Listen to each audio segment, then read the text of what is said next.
Buenas tardes, hermanos y amigos que nos ven por este canal. Para nosotros, como siempre, y no nos cansamos de decirlo, es un privilegio poder exponer la palabra de Dios. Hoy queremos traer un mensaje muy puntual, siguiendo la misma línea de la Trinidad, pero ahora queremos hablar acerca de la persona del Espíritu Santo. Si alguien de la Trinidad ha sido más blasfemada, ha sido el Espíritu Santo. Definamos por blasfemia aquella declaración injuriosa, degradante, ¿verdad?, que pueda recibir una persona de la Trinidad. Al extremo que para muchos no es considerado ni siquiera una persona, sino una fuerza o una influencia, y para otros como un tercer nivel de Dios. Pero no, para nosotros el Espíritu Santo es Dios. Así como dijo Pedro, Ananías y Zafira, no habéis mentido a los hombres, sino a Dios. Es Dios actuando desde siempre para la salvación, para la redención de los escogidos. Para nosotros debemos estar claros que desde el Génesis hasta el Apocalipsis está la obra del Espíritu Santo. Hay un pasaje que a mí me llama poderosamente la atención, y es cuando dice en Génesis 1:3, dice, y el Espíritu de Dios se movía sobre las aguas. Sobre las aguas estaba el Espíritu Santo como incubando la vida que surgiría de las aguas. Cuando dijo Dios que del agua saldrían las aves del cielo, los peces del mar, y que esa agua era el elemento necesario para el lodo, para formar aquella figura humana. En el agua estaba la vida incubada, pero el Espíritu Santo, dice, se movía sobre las aguas. Y hay algo que quisiera que guardaran ahí, subrayen los que toman nota, subrayen ese punto ahí, porque más adelante vamos a hablar acerca de eso. Segundo, el Espíritu Santo actúa en la redención del hombre desde el Génesis hasta el Evangelio y hasta la gloria, porque tanto antes, durante y después el Espíritu Santo, que es Dios, actúa en la redención de los escogidos.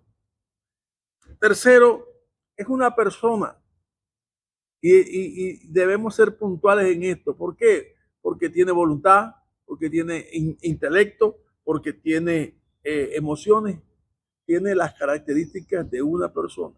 ¿Sabe? En las emociones, dice Efesios 4:30, no entristezcáis al Espíritu Santo que está en vosotros. No entristezcáis, no contristéis al Espíritu Santo que está en vosotros. En el intelecto dice, ¿quién conoció la mente de Dios sino el Espíritu de Dios que está en él? Él es el que escudriña lo de Dios. ¿Cómo podemos saber nosotros de Dios y cómo podemos conocer a Dios si no es por el Espíritu que nos revela a Dios, que nos habla de Dios? Y en tercer lugar, la voluntad. Dice, ¿quién enseñó al Espíritu de Dios? ¿O quién le pidió consejo a él? Es el Espíritu Santo quien obra en el hombre para darle al hombre entendimiento. Obviamente por su entendimiento, o sea, porque es Dios mismo en medio de nosotros. Así como señalamos de la Trinidad, en la obra de la promulgación del Evangelio, el Espíritu Santo está ahí trabajando. Pero recibiréis poder cuando haya venido sobre vosotros el Espíritu Santo. El Espíritu Santo, entonces, es el que ahora en el contexto de los postreros tiempos impulsa al hombre, pone palabra en el hombre, pone deseo en el hombre, pone el querer como el hacer. El Espíritu Santo. ¿Para qué? Para revelar, pero el propósito central es para glorificar a Cristo, para que nosotros podamos glorificar a Cristo. Teniendo esto en mente, quiero mostrarles una cosmovisión divina, cómo Dios vio la salvación de nosotros y cómo Dios actuó con su Espíritu para nuestra salvación. Dice, vamos a leer Efesios 1:3 y 4. Bendito sea el Dios y Padre de nuestro Señor Jesucristo, que nos bendijo con toda bendición espiritual en los lugares celestiales en Cristo, según nos escogió en Él antes de la fundación del mundo, para que fuésemos santos y sin mancha delante de Él. Es tremendo este pasaje, ¿verdad? Dice, ¿por qué es tremendo, pastor? Porque, mire, antes de la fundación del mundo, antes de la creación del universo, antes de todo eso, si los científicos dicen que el universo tiene 4.500 millones de años antes, otros dicen que son 6.000 millones antes. Antes que todo eso, que nuestra mente finita no alcanza a comprender cuántos son 6.000 millones de años. Bueno, antes de eso, ya Dios nos había escogido. A usted y a mí ya Dios nos había escogido y nosotros ni siquiera figurábamos en la ecuación. Pero ya Dios sabía, Dios nos había escogido, dice, en aquel tiempo, en aquella ciudad, en aquella hora, Dios tenía ya predeterminado exactamente nuestra salvación.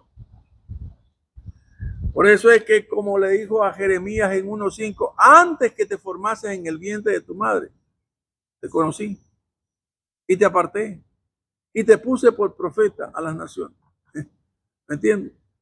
O sea, antes que la vida de Jeremías se formase en el vientre de su madre, ya Dios lo había apartado y lo había puesto por profeta. Y también Pablo en los Romanos, cuando dice en el capítulo 8, a los que antes conoció, también los predestinó para que fuesen hechos conforme a la imagen del Hijo. O sea que había ya una predestinación, un propósito de Dios en nuestras vidas. Y que Dios iba a cumplirlo, pase lo que pase. Nada iba a alterar exactamente lo que Dios quería de hacer de nosotros, eso íbamos a hacer. Cuando yo veo estas cosas y pienso en mi juventud, yo digo, jamás pensé en tener una relación con Dios, una amistad con Dios como la que tengo hoy día. Jamás me imaginé que iba a ser un predicador. Jamás me imaginé que iba a ser un pastor de una iglesia. Jamás de los jamás. Es que más, si alguien me lo hubiese preguntado, me hubiese dicho, estás loco. Quizás lo mismo hubiese dicho Pablo o cualquiera de aquellos pescadores que iban a ser apóstoles. Jamás se hubiesen imaginado, pero ya Dios tenía preparado de antemano eso. ¿Y cómo fue posible que llegamos hasta ese día, cuando Dios nos llamó? ¿Cómo fue posible que pudiéramos, cualquiera dice, bueno, él murió antes que recibiera a Cristo? No, no. Todos nosotros fuimos guardados por Dios hasta ese día, o mejor dicho, para ese día. Todos nosotros fuimos guardados por Dios para el día en que Dios nos llamó para su gloria eterna. Todos nosotros fuimos llamados por Dios para ese día donde nuestro tenebroso corazón fue cambiado por luz. Dios resplandeció en nuestros corazones. Por eso nosotros podemos decir, la obra del Espíritu Santo es desde antes de la fundación del mundo en cada uno de nosotros. Amén. Aunque cueste entenderlo, aunque cueste comprenderlo, dice, ya Dios tenía preparado. Es difícil que nuestra mente finita pueda entender lo infinito de Dios. Pero solamente por la revelación del Espíritu es que podemos decir amén. Porque esas cosas que parecen poco lógicas, poco comprensibles para el cerebro humano, esas son las cosas que Dios hace para que nosotros le glorifiquemos hoy día. Porque ¿cómo las entendemos? Antes no las entendíamos, pero ahora las entendemos y le damos gloria a Dios porque nos ha dado la revelación por su Espíritu Santo. Así que un aspecto de eso es el Salmo 139. El Salmo 139, el escritor habla con claridad acerca de esa presencia del Espíritu Santo, de esa omnipresencia del Espíritu Santo, que no hay lugar, óigame bien, no hay lugar ni tiempo donde el Espíritu Santo no actúe para guardar a los escogidos de Dios. Salmo 139, del 7 al 10. ¿A dónde me iré de tu espíritu? ¿Y a dónde me huiré de tu presencia? Si subiere a los cielos, allí estás tú. Y si en el Seol hiciere mi estrado, he aquí, allí tú estás. Si tomare las sales del alba y habitare en el extremo del mar, aún allí me guiará tu mano y me asirá tu diestra. Esta declaración habla de la omnipresencia de Dios, pero del Espíritu dice: ¿a dónde me iré de tu Espíritu? ¿Y a dónde huiré de tu presencia? Y pone varios ejemplos. Dice: si subiera a los cielos, ahí estás tú. Y si entre los muertos hiciera mi estrado, allí tú estás. Si tomara las alas del alba, o sea, las alas del alba, me habitare desde el oriente, y fuese hasta el postrero lugar, hasta el occidente, dice, y habitar en el extremo del mar, aún allí me guiará tu mano y me asirá tu diestra. Amado, ninguno de nosotros, de los que Dios ya había escogido antes de la fundación del mundo, aunque fuese la dispersión extrema, la locura más locura, fuese un vagabundo, fuese un vikingo, fuese un jíbaro, fuese un transensual, fuese un pervertido, un mafioso, fuese esa lacra del mundo, esa gente que son en la máxima seguridad de las cárceles, aunque fuese hasta allá, de allá Dios lo sacará. De allá Dios lo sacará. Porque si el diablo hizo una obra para destruirlo, el ladrón no viene sino para matar, hurtar y destruir. Si vino para destruirlo, cuando se cumpla el tiempo de ese hombre o de esa mujer, de allá Dios lo sacará. Y para eso tenemos grandes historias de hombres que han sido de todo tipo de vagabundos, nada más que el autor, el escritor de Sublime Gracia, ¿verdad? Newton John, oír la historia de ese hombre, es decir, este hombre llegó hasta el extremo. Pero fíjense, de allá lo sacó Dios, de ser un tratante de esclavos, a ser luego un promulgador de la palabra de Dios.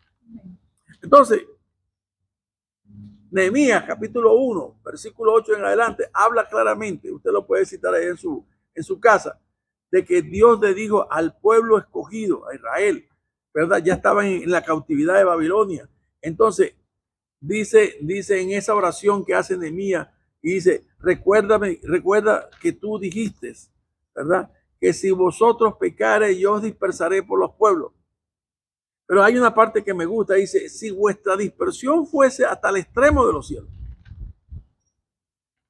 y allá os volvieses a mí, dice, de allá os recogeré y os traeré al lugar que escogí para hacer habitar mi nombre. Ahora, lleve eso al contexto actual. ¿Cuál es el lugar que Dios ha escogido para que habite su nombre ahí? La iglesia. No hay otro lugar. Pueden haber instituciones como Club de Leones o el Rotary Club o grandes instituciones filantrópicas que hacen obras preciosas, que hacen muchas cosas bonitas. Pero ese no es el lugar que Dios escogió para hacer habitar su nombre. ¿Me entiendes? Donde está el Espíritu de Dios, ahí es donde es el lugar que Dios escogió para hacer habitar su nombre. Y no hay otro lugar, óigame bien, no hay otro lugar en lo absoluto que la iglesia. Que ese fue el lugar. Por eso dijo, sobre esta declaración le dijo a Pedro, levantaré mi iglesia. Es suya, porque él la compró. Y en ella habita su nombre. Porque el Espíritu Santo tiene el propósito en medio de la iglesia de glorificar su nombre. Ahora bien, el segundo aspecto que quiero tratar esta tarde está en 1 de Pedro capítulo 1, versos 18 al 20. Sabiendo que fuiste rescatados de vuestra vana manera de vivir, la cual recibiste de vuestros padres, no con cosas corruptibles como oro o plata, sino con la sangre preciosa de Cristo, como de un cordero sin mancha y sin contaminación, ya destinado desde antes de la fundación del mundo, pero manifestado en los postreros tiempos por amor de vosotros. ¿Sabe? Detengámonos un momento en este pasaje. Porque así como dije al principio en Génesis 1:3 que el Espíritu de Dios se movía sobre las aguas, ahí estaba el Espíritu de Dios cuidando, incubando la vida. Aun cuando pasaron cualquier cantidad de años, el Espíritu de Dios estaba guardando a los escogidos. Siempre Dios, porque tenía que cumplirse algo. Aquello cuando Jesucristo iba a dar cuenta del final de su ministerio, dijo, ninguno se perdió, solo el hijo de perdición para que se cumpliese la escritura. Pero dijo él al Padre, ninguno se perdió.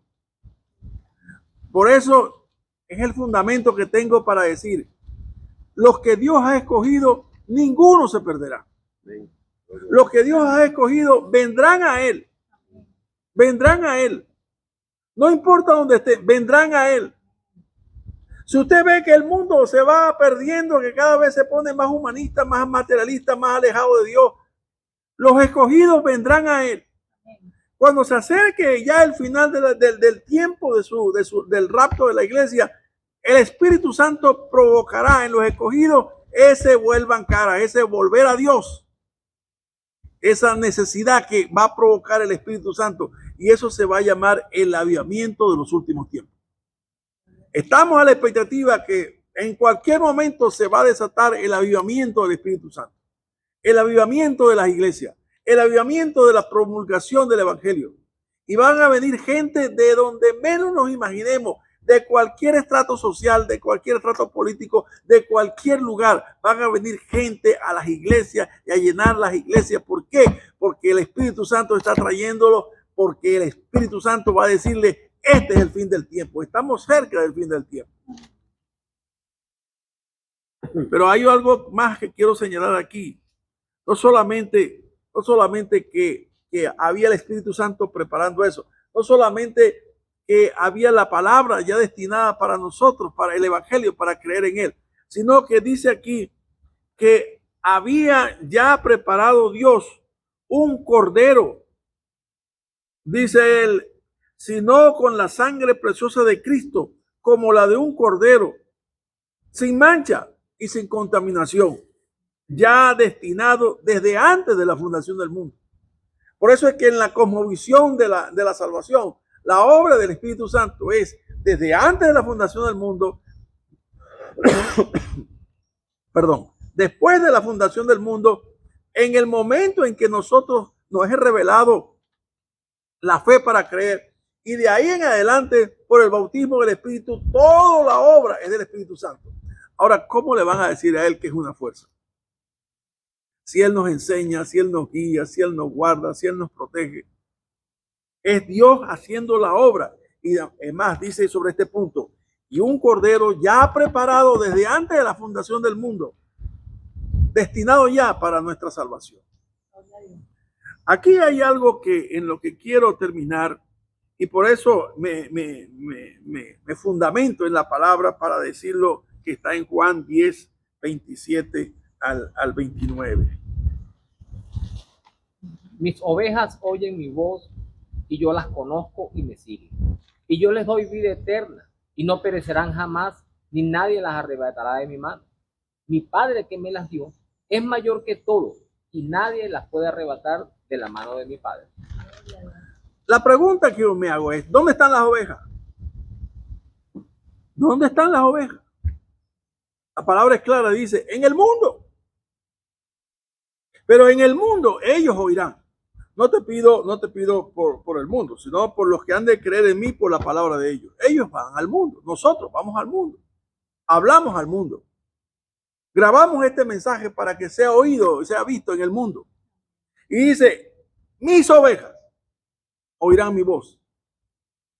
Ellas sabrán cuando oigan el timbre de mi voz, el mensaje ungido, el mensaje que tiene el Espíritu Santo, lo que va impregnado con el rema de Dios. Ellas cuando oigan el mensaje sabrán que soy yo quien las está llamando. Ellas oirán mi voz y me seguirán. Vendrán a la iglesia. ¿De dónde? Del mundo.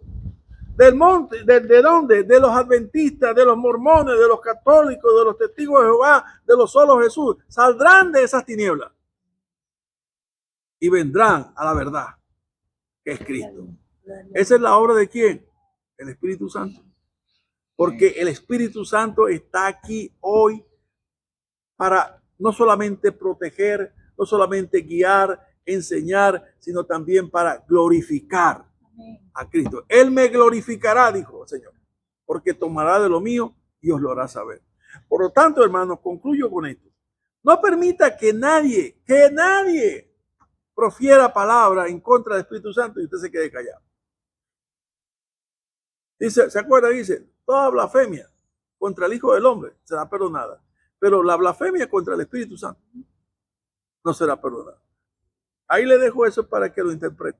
En conclusión, digamos todos, bendito sea el Espíritu Santo que me guía, bendito sea el Espíritu de Dios que me protege, bendito sea el Espíritu de Dios que me santifica, bendito sea el Espíritu de Dios que me llena, que me guía y que me guarda para recibir aquella herencia que está reservada en los cielos para nosotros. Amén.